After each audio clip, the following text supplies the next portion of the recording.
안녕하세요. 옥션 세이비입니다. 오늘 시간에는 이제 도자기 감성학에 대하여 함께 나눠보려고 합니다. 우리가 중국 도자기를 이제 전문을 할 때 많이 헷갈리시죠? 어떤 것이 진품인지, 어떤 것이 가품인지, 우리의 관심사가 진흙을 어떻게 가리는지에 대한 이런 관심사가 되게 뜨겁잖아요.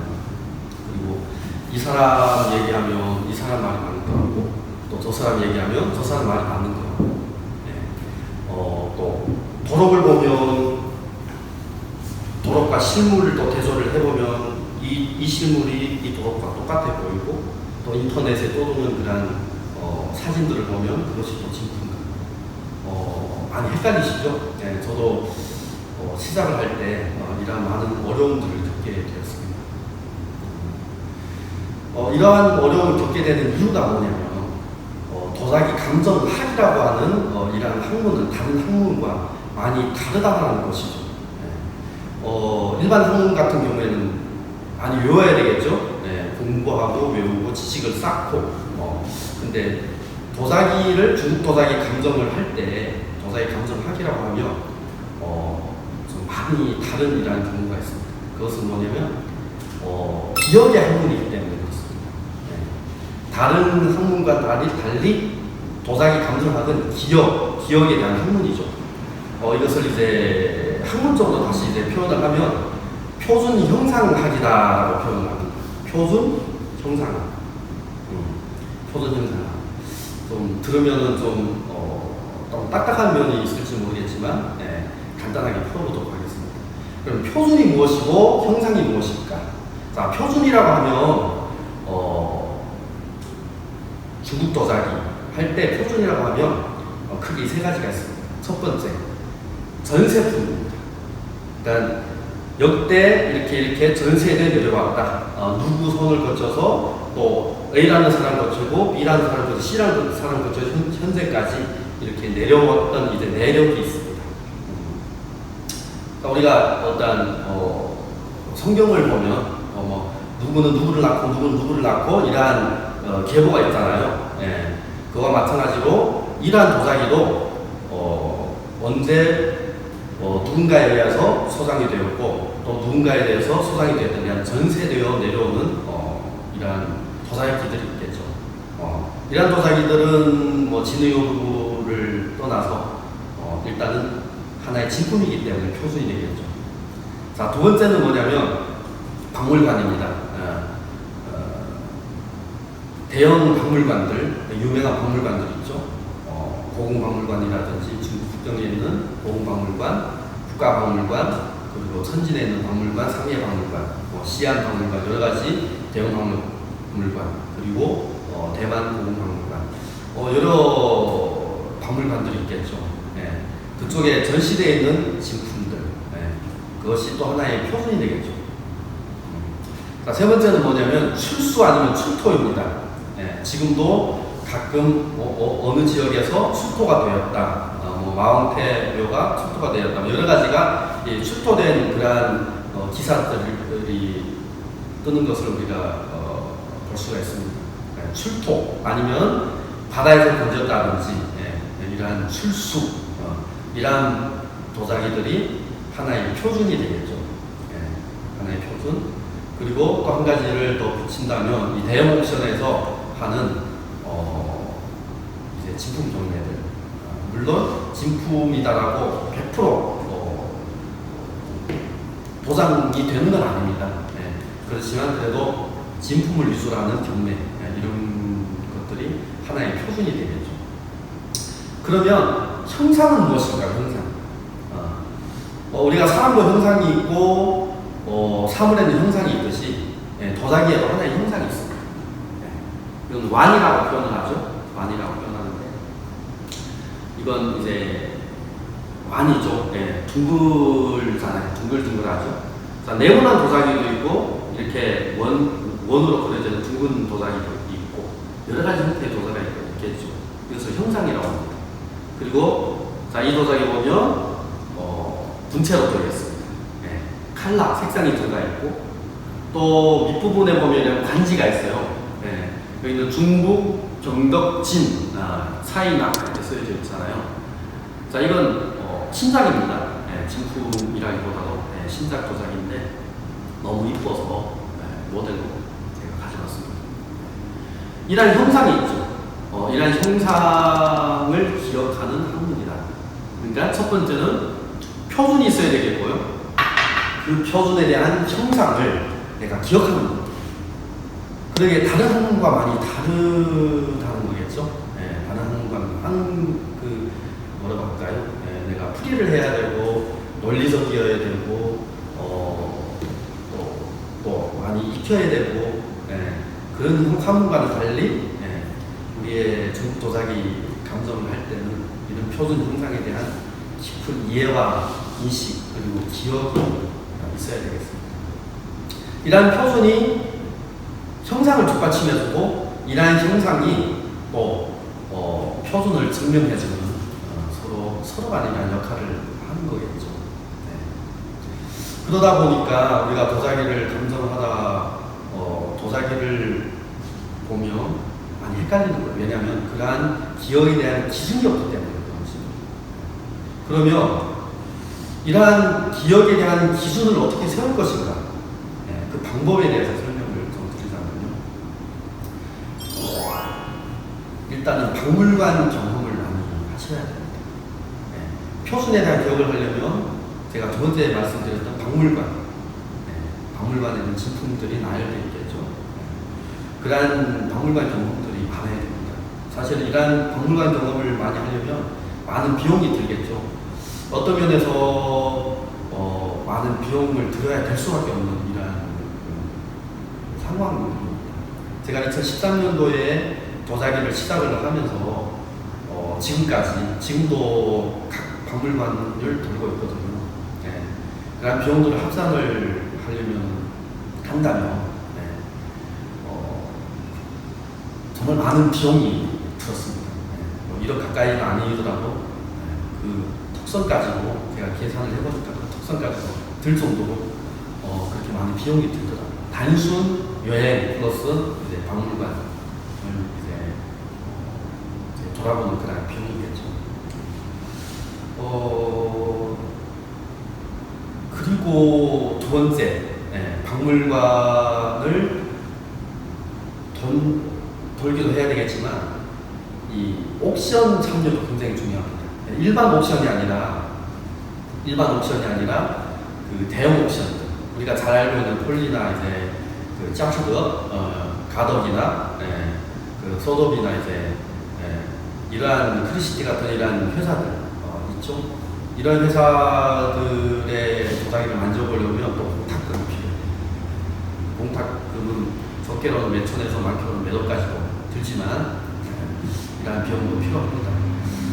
이러한 까다로운 조건 때문에 우리가 도자기 감정을 하기에는 조금 많은 이러한 에너지가 들어가겠죠. 시간적이든 그리고 물질적이든 이런 자본적이든 많은 에너지가 사실은 소모가 됩니다. 그래서 참 어려운 학문이다라고 할 수가 있겠죠. 그렇다고 쉽게 우리가 어떠한 기준, 표준이 대한 그런 기준을 세우기도 힘들고 이런 측면에서 우리가 좀 유도해낼 수 있는 부분들이 있어요. 참 도자기의 진위업을 따지기 전에 어느 정도 어려우니까 시간이 필요하겠죠. 어려우니까 일단은 도자기를 감정하기 전에 저는 사람을 먼저 감정을 해야 된다고 생각합니다. 그 사람이 진짜인지 가짜인지. 보통 이제 도자기를 하시는 분들 보면 저는 10년 했어요, 20년 했어요, 30년 했어요 라고 이렇게 이런 자부심을 가지는 분들이 많은데 저는 도자기 접하기 2013년도부터 접했던 기억이 나거든요. 지금까지 한 약 10년 가까이 됐는데 사실은 큰 의미가 없는 것 같습니다. 우리가 예를 든다면 우리가 가정주부로 30년 동안 우리가 가정집에서 우리가 집에서 요리를 하잖아요. 그럼 20년, 30년 요리를 했다고 해서 고급 호텔의 요리사라고 할 수는 없잖아요. 20년, 30년 동안 우리가 축구하고 배구하고 했다고 해서 우리가 뭐 손흥민 될 수 있는 것도 아니고 배구 선수 되는 것도 아니잖아요. 그런 것과 마찬가지로 도자기도 오래 했다고 해서 전문가는 아닙니다. 네. 오래 했다고 전문가 됐으면 그러면 가정주부들이 다 요리사가 되고 축구를 20, 30년 다 소문이 되고 그런 건 아니잖아요.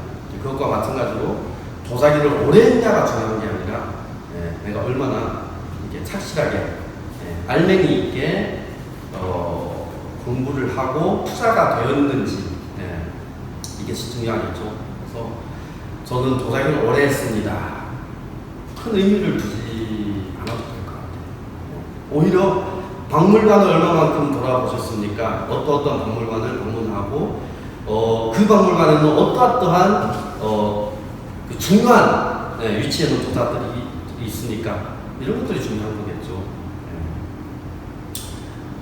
그리고 두 번째, 저는 뭐 만점을 했습니다. 100만 점을 했습니다. 도자기 100만 점 하기보다 만점 하기보다도 도자기 똘똘한 도자기 한 점, 진짜 예를 들어서 송나라 5대 명류 그 중에 한 점을 소유하고 그것이 더 큰 희열감이 있겠죠.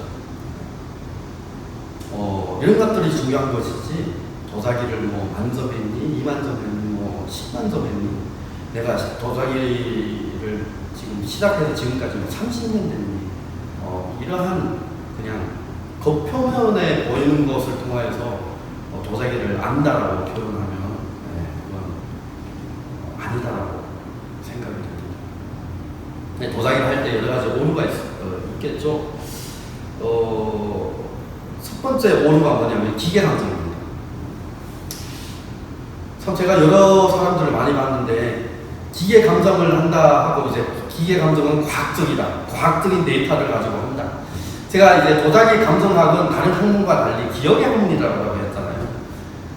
기억의 학문이다라고 해서 비과학적이라고 얘기할 수 없지만 그러한 과학적인 그 기계를 갖다 놓고 도자기를 찍어내듯이 진품, 가품, 진품, 가품 이러한 기계 감정은 사실은 인문이 잘못된 것입니다. 학문이 다른 학문이에요. 학문이 다른 학문.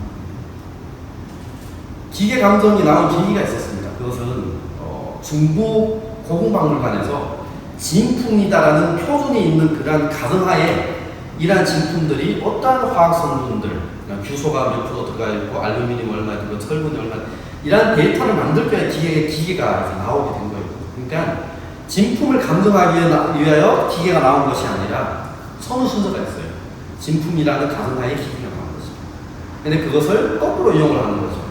이러한 기계에 대입을 하면 반응 진의 여부가 판별이 되듯이 과학적이라고 이제 표현되든 표현되는 이런 부분들을 우리가 잘 판단을 하였으면 좋겠어요. 물론 이제 탄소 측정이라는 이런 측정법이 있잖아요. 그것은 몇 천 년 내지 몇만 년 이런 수준, 토기 수준, 이런 수준에서 우리가 이제 판별을 할 수 있겠지만 그것은 상하 300년, 500년의 어떤 차이가 많이 납니다. 이것은 건육년 때 도자기다, 옹정년 때 도자기 그렇게까지 판별이 나오진 않거든요. 태토 성분은 지금도 만들어낼 수가 있어요. 지금 신사 도자기라고 말씀드렸잖아. 이것을 규소가 몇 프로, 알루미늄 몇 프로, 철분 이걸 못 만들어낼까요? 현대 기술로서. 그러니까 그러한 데이터를 통해서 진품이다, 가품이다 따지는 건 일단 그런 오류에서도 벗어났으면 좋겠다라는 생각이 들고 두 번째는 뭐냐면 일단은 도록을 가지고 얘기하는 분들이 많아요. 자, 이런 신장을 만들어낼 때 진품의 도자기를 1대1로 스캔을 떠서 만들어내잖아요. 그러면 일반적인 사람들이 봤을 때는 이 도록에 있는 도자기와 이 도자기가 똑같이 보이거든요. 저도 그런 오류를 많이 보냈어요. 똑같아 보여요. 그러니까 똑같다고 진품을 합니다. 자, 두 번째, 인터넷에 떠도는 사이트에 떠도는 어느 종류에서 폴리에서 2020년도에 1억에 팔렸습니다. 10억에 팔렸습니다. 보세요. 도자기가 똑같잖아요. 이 도자기와 그 도자기가 같은 가치를 가지고 있습니다. 혹은 더 나아가서 똑같은 하나의 도자기입니다. 이렇게도 속이고.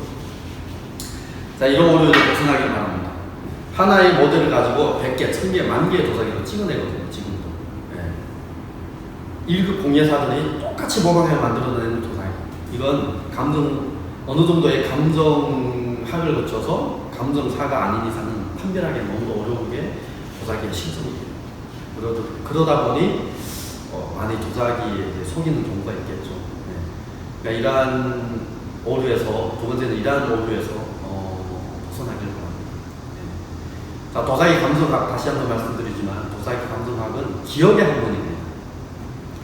어떤 논리를 거쳐서 만들어내는 그러한 학문이 아니라 기억의 학문. 어떠한 기억? 표준과 형상에 대한 학문. 표준과 형상은 떼어내서 말을 할 수 있겠지만 사실은 하나거든요. 둘이 아닙니다. 형상 속에 표준이 있고 표준 속에 형상이 있는 이라는 그러니 많은 에너지가 필요하고 발품을 많이 떼어내겠고 박물관에 많이 돌아가야 되겠고 또 정말 이제 30년, 40년 도자기를 연구했던 그런 전문가들의 조언을 받아야 되고 또 도자기 시장에 뛰어들어서 만져봐야 되겠고 여러 가지 이런 것들을 통하여서 우리가 도자기를 안다라고 표현할 수